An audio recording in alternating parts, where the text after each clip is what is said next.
Karp, cannot thank you enough for being part of Dash's Breaking Ground podcast. In over 2 decades, Kobi Karp Architecture Interior Design has been responsible as much as any other firm for creating what can only be described as an awakening and an appeal of South Florida living.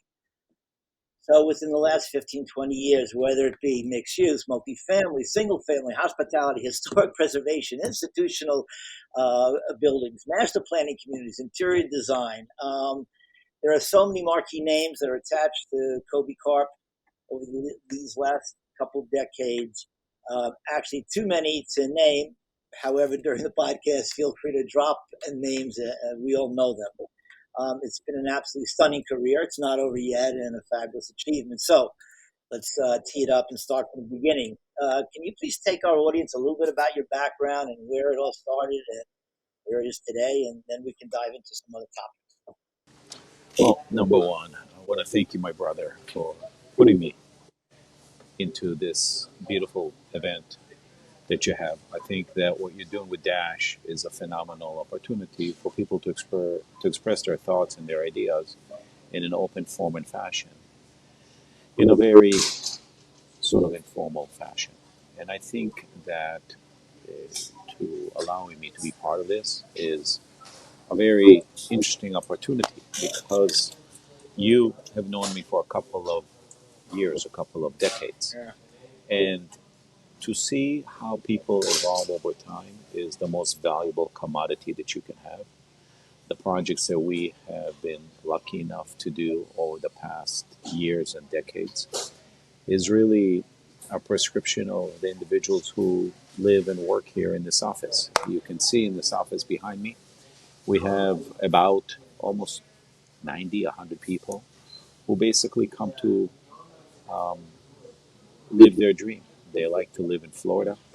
They like to live in the United States, and they like to create designs, interior architecture, outdoor, indoor, which help create a relationship in spaces for people to come and sit around outside, inside, and feel uniquely humble, uniquely intellectual, uniquely social, uniquely emotional, uniquely physical in their being.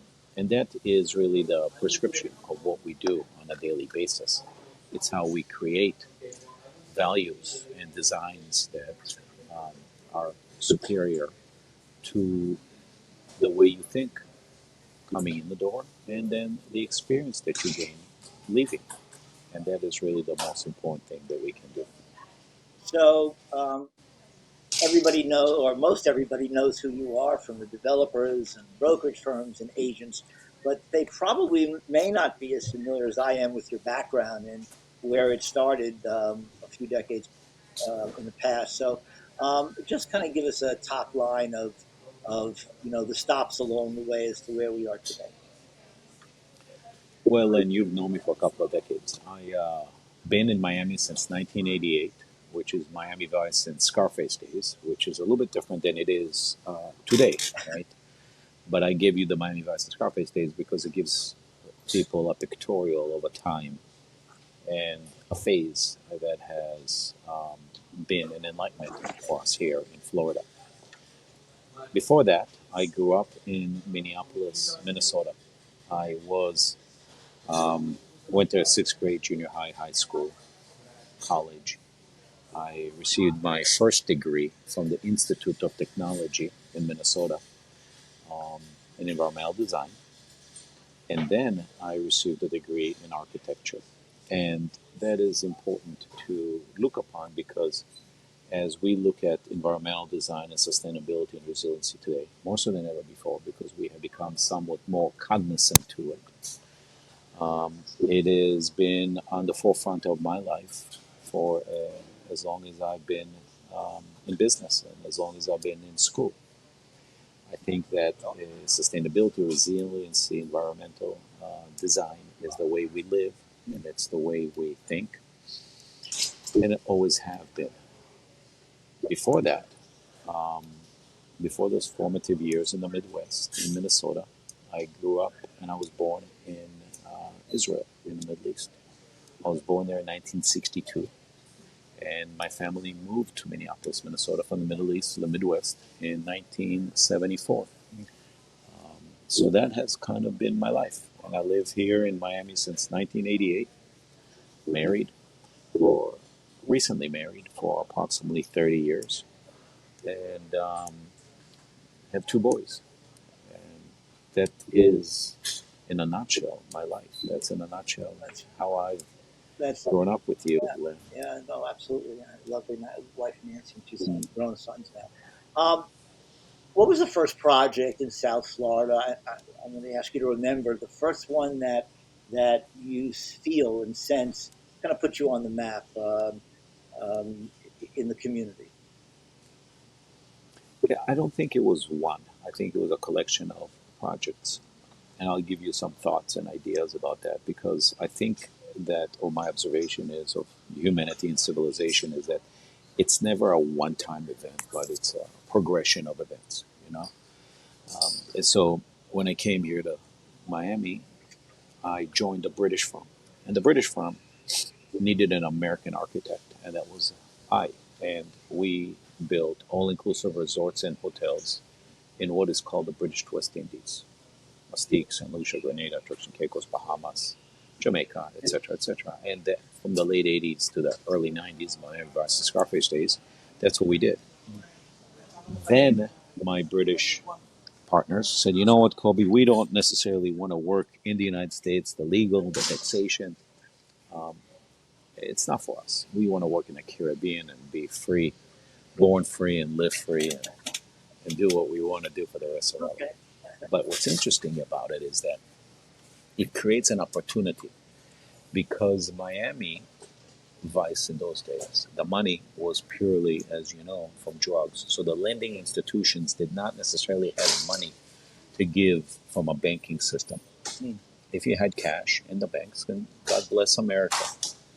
But in the early 90s, people started to look into the historical preservation and restoration of South Beach in a completely different light. And what happened is that it created an opportunity to do things like the restoration of Seacoast Towers when Ezra Katz was selling it from Steve Moss, who inherited to a family, to a new group of Italian investors with Nomura Bank.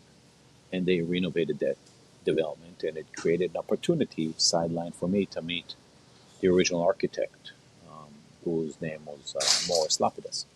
And Morris Lapidus and I um, became friends because I'm an architect, he's an architect, yet we're of different ages, different generations. And it created an opportunity for us to not only work together on Seacoast Towers, but for me to bring them in, go to the public hearing, and actually do that and introduce them back to the American Institute of Architects and bring them back into the fold. Um, it really created an opportunity to talk about restoration preservation of places like Lincoln Road, which is an outdoor mall, which is today is so prevalent. To talk about restoration preservation of Seacoast Towers, Fontainebleau Hotel, Eden Rock, and so forth. Yeah. So that really created, and even today, the Ritz residences that we're doing, we just received an approval for on Lincoln Road to create a residential component. We have it's a Morris Lapidus building, Is that right? and Oh, and good. yeah, yeah, it's Ritz residences. We're building a new towerette Wow. on the beach side. But the historic preservation and restoration of the Morris Lapidus and Albert Annis and Igor Polovetsky buildings is what it is that we are creating. And that was going back to 1993 when we first did the Astor Hotel.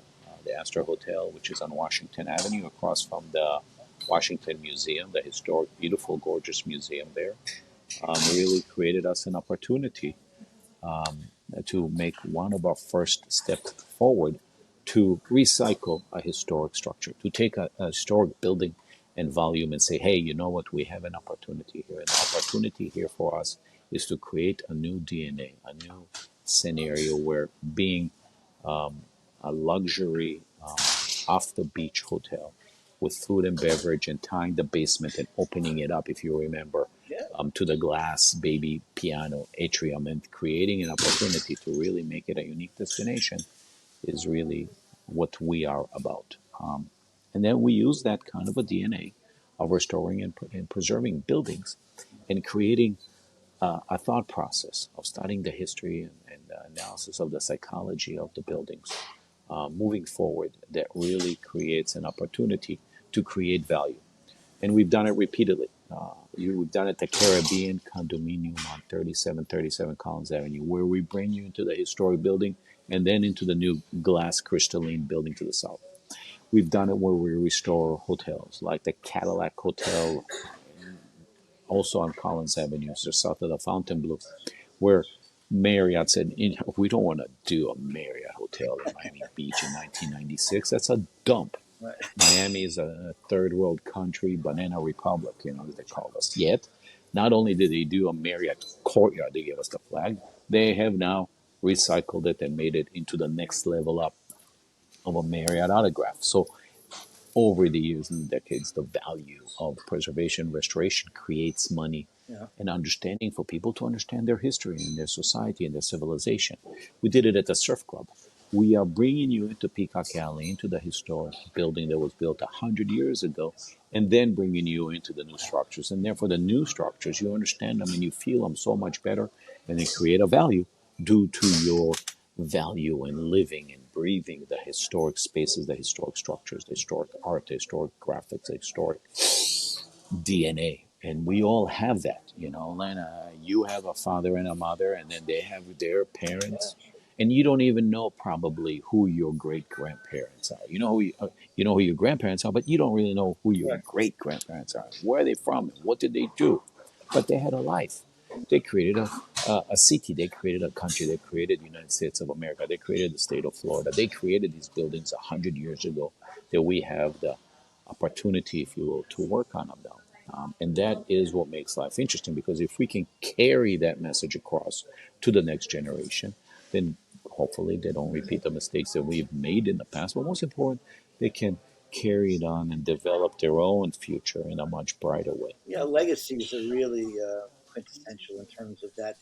There may be something today is lost in recognizing and identifying and appreciating, so many generations prior to even ours that laid the groundwork for Mm-hmm. what we are today and as we evolve. I wanted to pivot and ask you a question. We have thousands and thousands of agents that are on Dash, and whereas you and I kind of grew up in the process, how do developers, how is the process whereby developers go and interview and or seek Kobi Karp's firm? And how does the process go from the very beginning to permitting and construction and the series of so many meetings that bring a project to fruition? How does it start?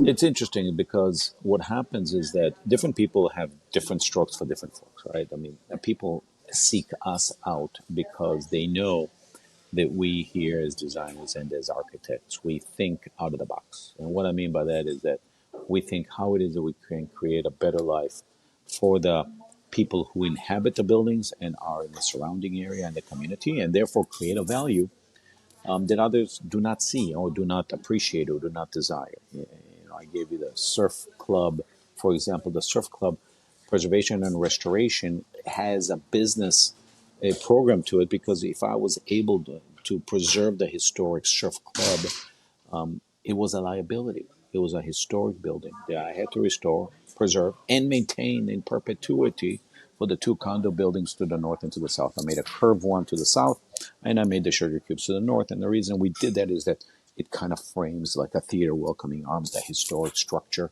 which is short, and yet the other buildings are 120 feet tall. Yeah. So that created us an opportunity to say, oh, look at the beautiful, glorious original a building that was designed by Russell Pentecost 100 years ago when the United States of America was under prohibition. Oh, interesting. That's very good. Now you start to learn the history. Yeah. And then I go to the Historic Preservation Board and say, Mr. Karp, it's very nice that you're preserving us this beautiful widget, but guess what? Instead of being an exclusionary club for white Anglo-Saxon Protestant men, now you're going to be an exclusionary club for rich folks who buy in a condo. They might be black, they might be white, they might be Spanish, they might be Catholics. But at the end of the day, really, it's still exclusionary. So what do? We make it into a hotel. Now, For that, we got another building to float over the Crystal Ballroom. That was a new addition. Now we got more square footage. Now we got more sales. Now we got more money, more development. All the developers happy.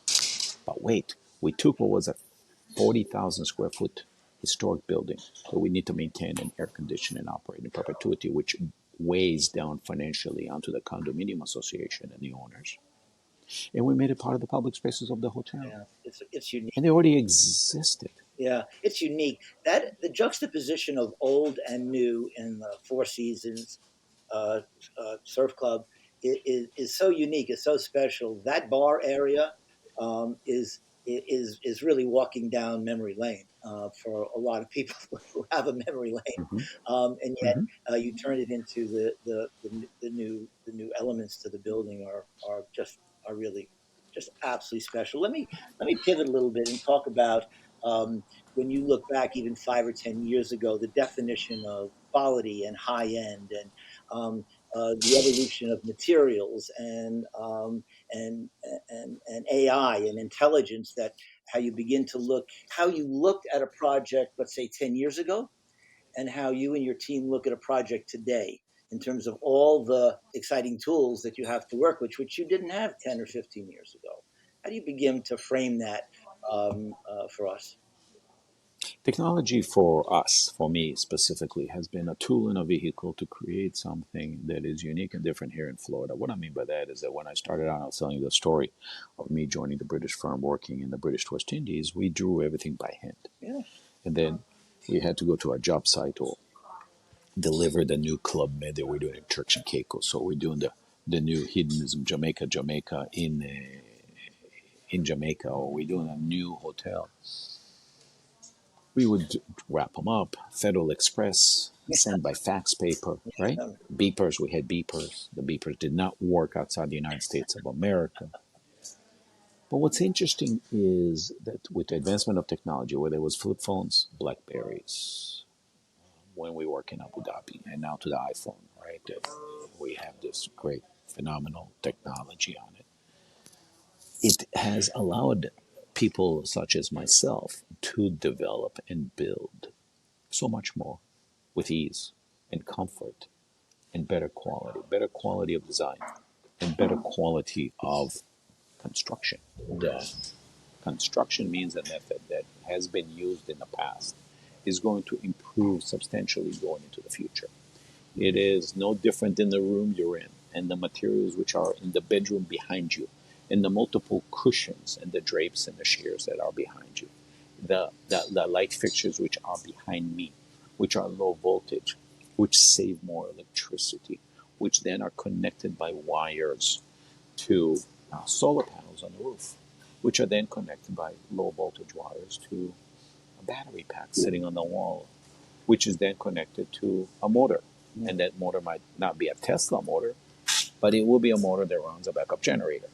And then I have power for my building that if and when I do have an emergency, a hurricane, gets back to a natural environment here in Florida, and also a more sustainable and resilient way to live. And I think that technology and the way we have used technology and the free form, the three dimensionality of it has allowed us to really bring to fruition what we've desired for a long time to do. When we built the Empire State Building and we had those beautiful stainless steel bird design elements on the cupolas and on the corner treatments, today we can free form them out of multiple materials, recycle materials. I can free form out of garbage plastic and then I can put it back inside. There's so many ways for me to build the buildings today with materials that are superior and therefore create a vehicle to take, like we just mentioned, trash, whether it's trash in glass, trash in metal, trash in aluminum, trash in plastics, and recycle it in a way that makes business sense and makes design sense is an enlightening event. Now, artificial intelligence, that's a whole other story that is moving rapidly into our business environment on a daily basis. I can do so much more now with AI, and we're using AI, and nobody really knows where it's going. Right. Nobody has a full idea. Will we abuse it? Yeah, we will abuse it. Will we use it to our highest and best good? Yes, we will probably do that. But ultimately, as long as the human race is still in control of its civilization, which hopefully we will maintain that, we will use AI in a positive manner to heal ourselves and to make ourselves a better community. Knowledge is power, knowledge is good, Sure. but ultimately, you know us, the human race, as we have lived before and we live through it now, whether it's economical hardships or whether it's disease hardships, as we have just gone through, and we thought, oh, we're never going to have diseases again. Baloney. Nonsense. We do have it, and we will have more in the future. And as we've had wars in Europe, and we still have wars in Europe, and we thought oh no, between Russia and Ukraine, we would never have a war again. We have two civilized countries, don't we, Kobe? And not so quick. Not so. And I've had the pleasure of working for Mr. Vladimir Putin since 2002. After September 11, we worked in Sochi for him, and he was a much more sane, highly intelligent ex-KGB leader, and my, you know, ability to convey to him what is the highest and best use in the Moskva hotel in Sochi was done face to face in an open forum in Sochi. But obviously, with time, people change. Yeah. The Vladimir Putin of today is different than Vladimir Putin of 20 years ago. Yeah. Just like the Hamas of today is different than potentially the Hamas of 15, 20 years ago. Yet people have intentions, good or bad. And that's what we have to deal with. We will continue to have to deal with it. No. Look, I grew up in Minneapolis, Minnesota, where we had farmlands and we had iron ore and we had wood and we have natural environment and we have great companies. We have IBM, 3M, Honeywell, Pillsbury, Cargill, and those companies are not all public. Many of them are. They stayed in the family for many, many, many years, and they still are today. And they continue to create the personal relationship that you and I are talking about and thinking about. And like you contacting me here today, it's because you have a historic personal relationship that you met this individual, Kobi Karp, 20 years ago. Yet the Kobi Karp 20 years ago, when you did the Grand Venetian or whatever building it is in Miami Beach, it's different. You're different. We're all different. And then one day we all die and we all disappear, and somebody else takes our possession and our position.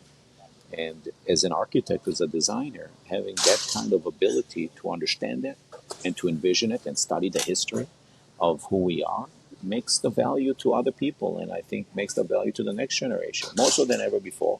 When I was younger, I used to always hang out and work with older people, clients, friends, contractors, and now I Really. am being seeked by the younger generation. Kobe, come here, give me an idea. What do you think? What do you think if I do this? How it should And be. and How it should be. huh? How it should How it should be. be. How it Right. should be. Absolutely, because people taught me, and they taught me a lot by being older and experienced. And look, I'm 60, and when I was 40, I used to think, oh, 60 is he can be my brother. The delta between 60 and 40 is the same as 40 to 20. When you are 20, you're a completely different human being than you are at 40. When you're 40, you're a completely different individual. You are at 60 and 80. If you live to long, you're completely different than you are So at 60. I agree. So let me ask you a Yeah. question, youngsters like you and I, over 60. Um, um, so, so much of Dash is about the relationship with developers and their on-site brokerage firms and architects and on and on. What is the role, in your experience today, working with on-site brokerages that represent these new projects you're bringing to market? What is their role in terms of input and communication back and forth on new projects that you work on? I think that there's two schools of thought. One of it is, hi, I'm the on site broker with the most knowledge and data that I can provide you to, but you cannot do it unilaterally. I cannot do it alone. Because if I'm going to spend my time getting the knowledge of Fisher Island and how it sits and why is the building that Kobe did, Palazzo del Sol and Luna, next to the Residences 6, and how it's different and how is it better or how is it stronger or what's better here or why and what do I do and where is my play area and where's my study area and where's my Zen area. When I'm coming, somebody else is coming with a buyer, that person who's coming with the buyer is not going to have the knowledge of the person who is sitting there and has the on ground knowledge. So you need those two people to work together. Sure. So you and they listen, need to you work. listen to them carefully. So when a launch of a project or in the early design, generally speaking, not always, but generally speaking, the on-site brokerage firm has been brought on, and you'll have, I guess, strategic and design meetings with those that will be selling the project. Um, and this is a give and take in terms of kind of size of inventory of the residences and the features and amenities. Um, you have a very, very strong point of view about the market, having done it so long and so successfully. And these folks as well have a strong point of view. Where do you kind of meet in the middle on these topics? I think that you can have an opinion, you can have a strong point of view, but what is good about the real estate and the business we're in, there is a dialogue that is pro a common denominator, right? So we can speak, oh, Kobe, why don't you lay it out my kitchen backwards, right? And I can give the discussion. Oh, well, I can have the kitchen. Let's just give you an idea, a simple thing. I want my kitchen. Oh, yeah, I want my kitchen. So when I get up in the morning, I go to my espresso machine, I push the button, I turn around, and the espresso machine is tucked away all the way in the corner of the kitchen, which is the least important area. But as I turn around, I'm looking diagonally across my island that floats there. That's where I'm going to sit and catch up on my iPhone and my news with my. But when I turn around, I can look across the island. I can look across the dining room, across the family room, into a wide living space. And that living space can be as big as a studio, as big as a one bedroom, as big as a corner luxury building overlooking the ocean. But that kind of mentality of how you follow the thought process is what I speak about for sales and marketing people, and the logic why I put the kitchen where it is, and the dining and the living and the composition. That's important, whether it's luxury, workforce, or affordable, it's all the same, or a hotel. Wait, but that's a discussion to be had, like you and me and Jake sitting here. Oh, heart, yes, lungs, okay, kidneys, and guts, all in the similar location, and God willing, all parts are there, and you do it correctly. Yet, the way you look and the way I look physically, the way I have two boys, same mother, hopefully same father, they're completely different. They're day and night. That's the architecture. The way we look on the outside is the architecture. Yet on the inside, for you to function correctly and properly, you have to have that understanding. And that is what I carry across. Now, you may come to me and say, Kobe, I don't want an open kitchen. I want to have an enclosed kitchen, right? I want privacy. I'm coming from a Latin background or a Middle Eastern background. I want to have my separation between church and state. Good. But still, the living and the dining experiences along the outdoor seating area, which give you the indoor and the outdoor spaces that are so valuable, and the relationship to the sunrise and to the sunset, and the moonrise to the moonset, and the high tide and the low tide. And I can tell you that I can put you on Fisher Island, not facing downtown, not on the beach, but actually facing north with the sun behind you. But the view is to the open government cut with big cruise liners come by, which give you action and activity and give you a rejuvenation of who you are. That's what I can promote in my design and my thought process. Now, you being somebody who is on the ground sales, and dash is so critical. Why? Because you can then start to make it for the flowing combination of what I use the technology for. I use AutoCAD, Revit, 3D Studio Max, whatever you want to call it, video animations. I have a model making machine here that makes our buildings on a daily basis so we can touch them and feel them. Sure. And it makes it automatically. I used to work in an architectural office when I was 19, 18, and I would cut out a cardboard with X-Acto knife on a little hard plastic so I don't cut the table. And I would make houses, and then I would make the staircase. I would build them so people can see them and envision them, because very far and few are the people who can see things three-dimensionally. Right. That's where AI can become helpful, but nobody wants to walk around with masks on their face. Nobody's going to do that. Right. People want ease. And that's what is coming now quickly and quietly in the technology that we have, more so than ever before. And that's what Dash and so forth can help and promote. So one of the interesting dynamics that with all the on-site brokerage firms that I worked with in my career, I never met an organization that really didn't kind of push developers, their developers for more and more amenities and more features and more space and more and more and more and more and more. You understand the instinct. They're trying to bring a project to market with as much success as they possibly can. But somewhere along the line, the developer is looking at costs, and then those costs kind of and turn into, well, what can we sell this project for? Where does the architect come into this conversation? Where on one end, gee, Kobe, it would really be great if we had an additional clubhouse, an additional this and that, on and on and on. And the developer may go on and say, yeah, this all sounds great, and the sales organization says fabulous, fabulous. And somewhere along, somebody does some value engineering, and the price is what? Where does the architectural where's your role in this to kind of help the team get to a place where sales can have what they want to the best of their ability, and the developer can afford to give them what they want? How do you begin to deal with those strong opinions? I deal with it from day one. Building and developing is nothing more than a marriage. It's a marriage that is consummated by a bunch of people. It's not just one. The architect can be the conductor, or the architect can be the, regretfully, the problem. You want to be the conductor where you put everybody together. And by a marriage, I mean there is, just like you have the father in law and the mother in law and the nieces and all the other people who are involved, right?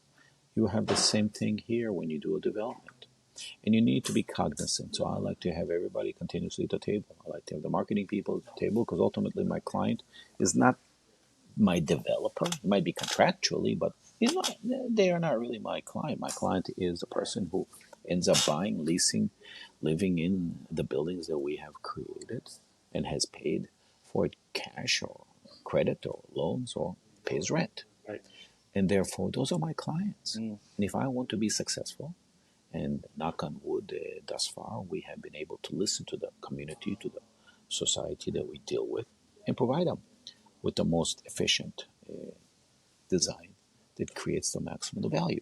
And what I mean by that is that we have the contractors involved from the beginning. I don't like to, oh, this is my vision and this is my design, and please go ahead and build it. And if you change my glass from this tone of, no, we can't be like that. That's not the way you operate. Mm. We bring everybody to the table and we discuss the systems of the buildings and the designs of the buildings and the values of the building. Because I'll give you an example.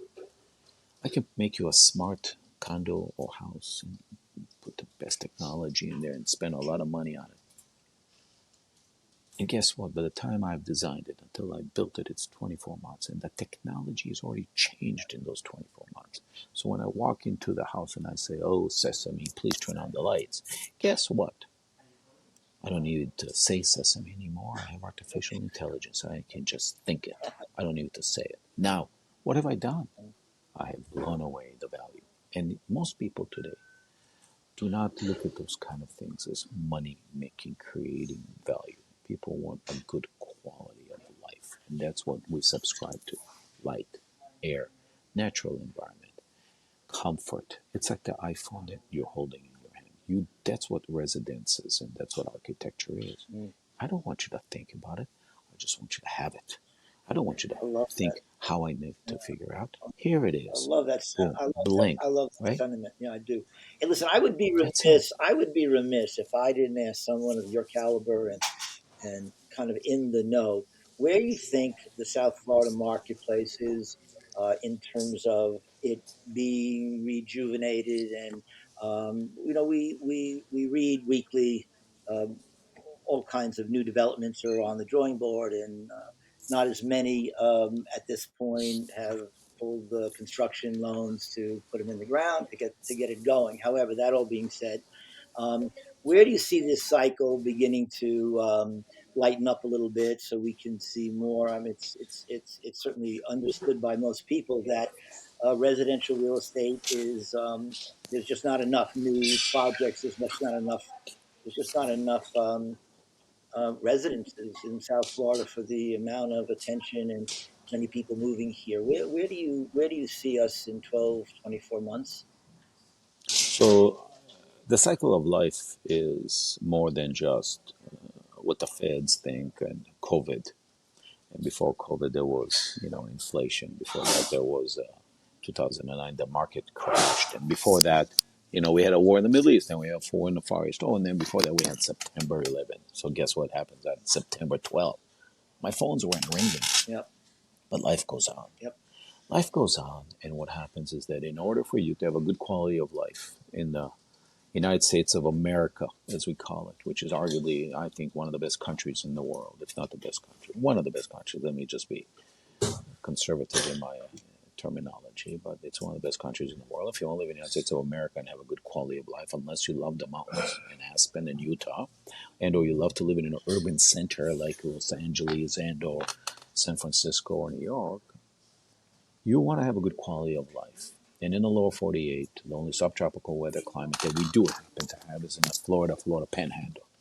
And that historically has been the place where people desire to live. I don't care if you're a soldier after the Civil War and you came to the South and you said, wow, Florida is not that bad. And that was the first wave of people who came here after the Civil War. Yep. And then, we have another, was World War II, when all the soldiers were training here after World War II. They said, wow, it's not a bad place. And they were, guess what? They were just the right age. They were 18, 19, 20-year-old hoodlums who ran around. And they said, wow, I want to get married and, and have kids. And this is a great place. And the weather is beautiful. And the sun is shining and it's tropical and it's great. Whether you live in Palm Beach, Fort Lauderdale, Key West, Miami, Sarasota, Naples, whatever you want to call it, it's all great. Now, what happens is that the continuation of populational growth here in South Florida has been domestic and international. So, because we are the capital of South and Central America, but we're also the capital of the lower 48, and we are on the axis, a 50-yard line between Western Eastern Europe and, let's call it, the Eastern Panhandle, meaning Cambodia, Vietnam, and Malaysia, and of course China and Japan. We're now starting to get them coming in here. And if you want to live in the United States of America, arguably, from a quality of life, you can't argue with Florida. Having said that, that has been the continuous growth on a conservative fashion of 1% per year as you look at the United States Census for as long as I've been alive. Furthermore, during emergencies, during issues, what you had is COVID. Oh, instead of 1% a year, it went to 2% a year. When you had, after September 11, people did not want to live in high rises, it grew again. So there is a demand to come here and live in the tropical weather and then good quality of life. And you can be rich or poor. And like I always used to say, I'd rather be a bum in Miami and sleep on the sidewalk or on the beach rather than be a bum in Minneapolis, Minnesota in January. Not interested. And that would be the good quality of life. And so I'm very optimistic about the growth in Florida. I think that overall the population macro will start to shrink and will shrink throughout the world, just physical evolution and the way it is. And that's what's happening in Scandinavia. That's what's happening in Western Europe. That's what's happening in Russia. That's what's starting to happen in the Far East and not yet in the Middle East, but it will happen in the Middle East as soon as technology moves forward a bit more. And also women's rights and civil rights will come more prevalent in those countries. And women are not used as um, um, mothers for multiple children, meaning over two. Sure. And that's what's really you're facing. You're facing that kind of a thought process in DNA, So let me and that is the let civilization me of Florida. let me ask you a very specific question about an iconic neighborhood like South Beach in the era when I started coming to Florida, which was 96 or so. I started doing business down here. I thought it was like the greatest South Beach. I mean, that era I thought was just remarkable. So much fun and so much life and very international. Had all the promise in the world. You and I actually had a conversation not so long ago, and I had asked you a question about the future of South Beach. And I'm not talking necessarily about south of Fifth, but more specifically, let's say from Fifth to 15th Street, which Ocean Drive now has become not the most pleasant neighborhood to visit or to be around. Um, in the late 90s and early 2000s, it was spectacular. What has to change, in your opinion, to bring it back to a place that actually, Miami Beach was known for? South Beach was an absolutely iconic, must see, must attend, must spend time at. for for internationally domestic? How does it get back to its a better day than we're experiencing now? Well, it's a very interesting question because the solution is as simple as studying the history. And what I mean by that is that when you watch my advice to Scarface days, that's what you're referring to. You were having shootouts in the Ocean Drive due to their business, which was drug trading. And arguably, the drug trading of back then is somewhat similar to the drug trading that's going on today. Yet, it is different in a sense that back then you had a population which came there for retirement and sat on the little chairs on a fixed income.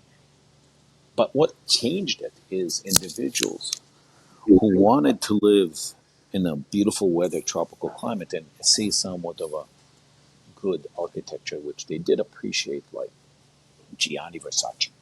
Gianni Versace, not stupid, international, yes, successful, appreciate art and culture, decided to buy a villa building and recycle the use of the building for a multifamily apartment to his private I residences, remember, yeah. which before that it was where you can look into the sky and study the stars. There was a lookup, but that's not the point. The point is that came in a generation and made it their home, made it their residence, and then all the models. Remember? Oh yes, of course I remember. I used to go to Cleveland. They used to sell more Budweiser than anywhere else in the United States of America for the Karpovich family. Hey, guess what?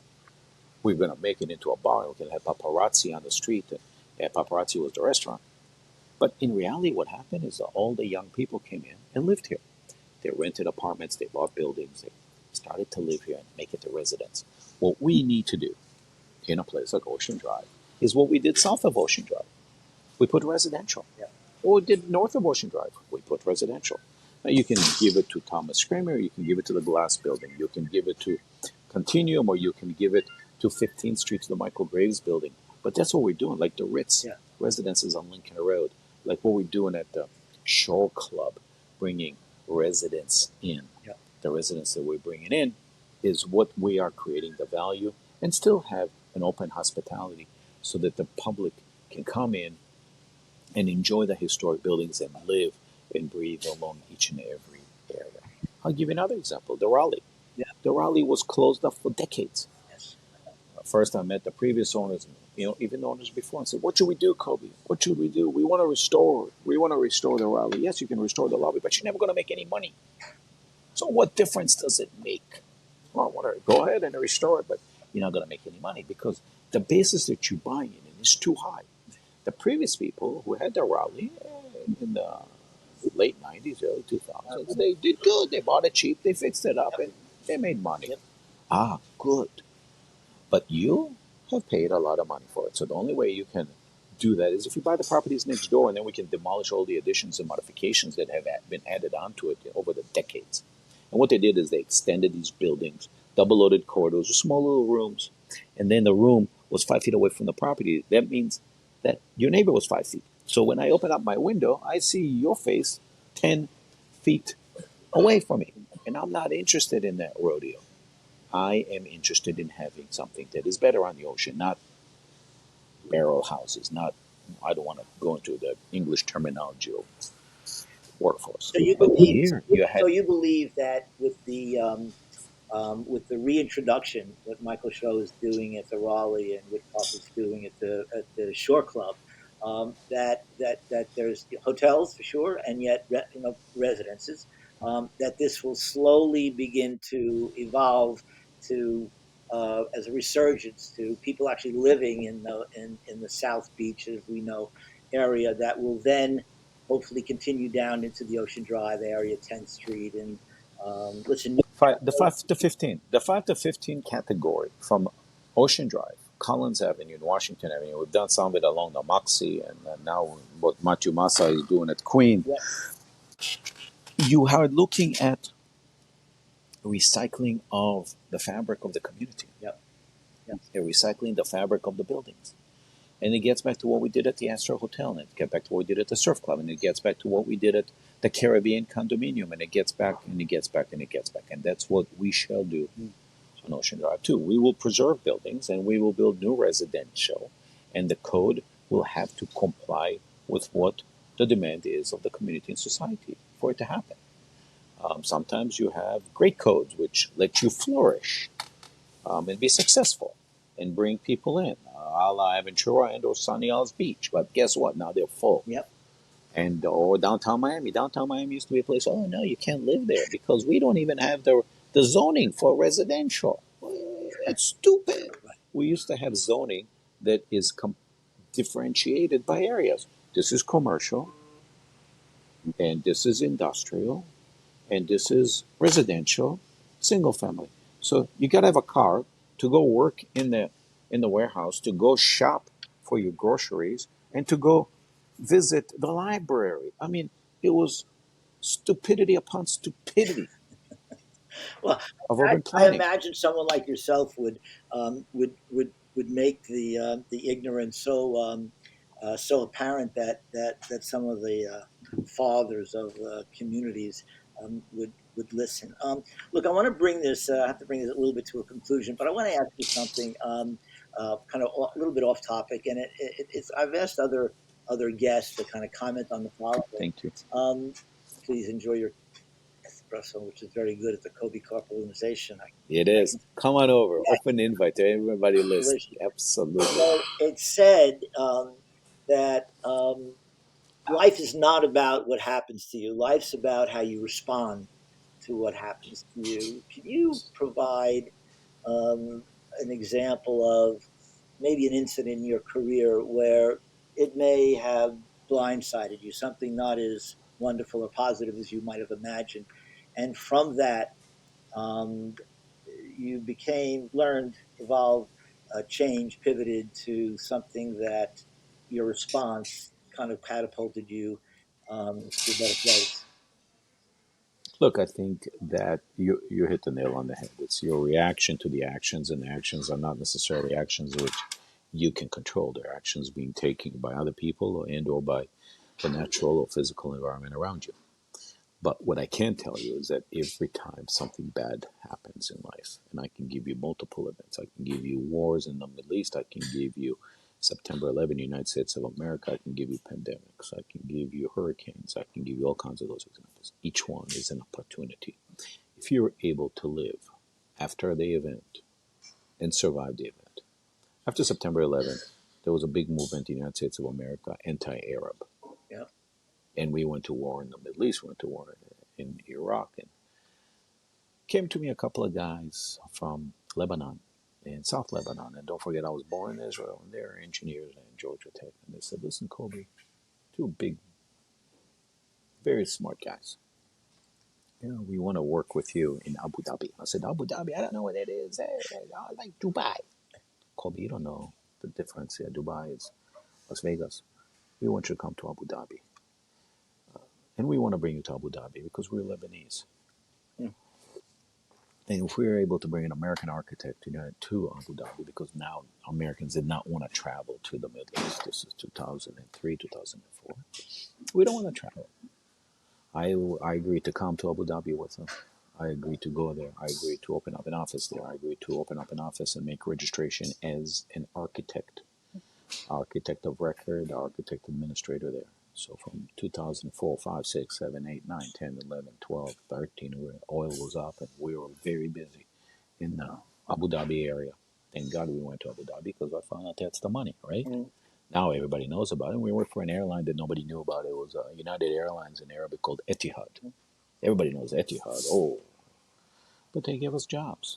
But it's interesting because what they do is they were being managed by the British, and back then the oil was at 90 to $110 a barrel, and the British pound sterling was essentially 2 to 1 to the U.S. dollar because the U.S. dollar was down because we were in a war in the Middle East. And then we had a crash. I don't know if you remember that. We had a crash in 7, 8, 9. Yes. And so, people walking out of Lehman Brothers in New York City with boxes. Yeah.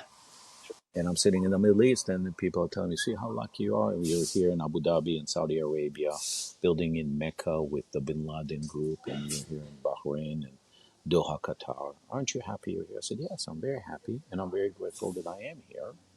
And at the same time, it created me an opportunity to open up the borders of knowledge and thinking because the way we operate as American architects is radically different than the way an architect would come and think about from France or Italy. or even England. And the British were controlling the construction administration, and financing of the development. And they made budgets. So they told me the budget here, Kobe, just bring your contract, and it needs to be at five.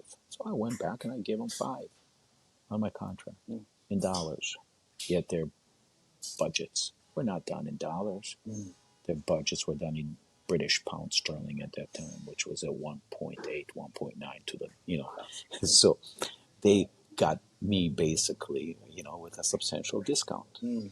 Yet when the economy started to weaken in Abu Dhabi, the local folks always had my budgets, and they always said, wow, Kobe, you were very fair with us during the boom times. And therefore, we're going to be fair with you during the bust times that continue the relationship. So when the oil went down to 60, 50, $40 a barrel, Sure. they still respected and worked with us and honored our contracts with them. And that was helpful in years that we needed them the most, which was the years 10, Would 11, you and would 12. you say that you are one of the old time mentions? My audience knows what that means. In that your success, and I know clients keep coming back to you over and over, project after project. They do that because you're just a straight shooter and you're an honorable, um, transparent guy. And I think that that has certainly served you well and your entire organization. That everybody kind of remembers the truth and how individuals behaved in good times and in bad times, and they hold on to that. And I know that so many people that you work with in your organization, one big family, as it were, that there aren't strangers. They're just relationships that are evolving. Um, what can I say other than I greatly appreciate our knowing each other, our friendship, our working together for 20 plus years. And thank you ever so much for being on Breaking Ground. And we know that you're a big supporter of Dash, and couldn't thank you enough for that, Kobe. Always, Thank you. always, Len. Appreciate it. You're a dear person, and I appreciate you putting me on this very, I think, important platform. Thank you so much.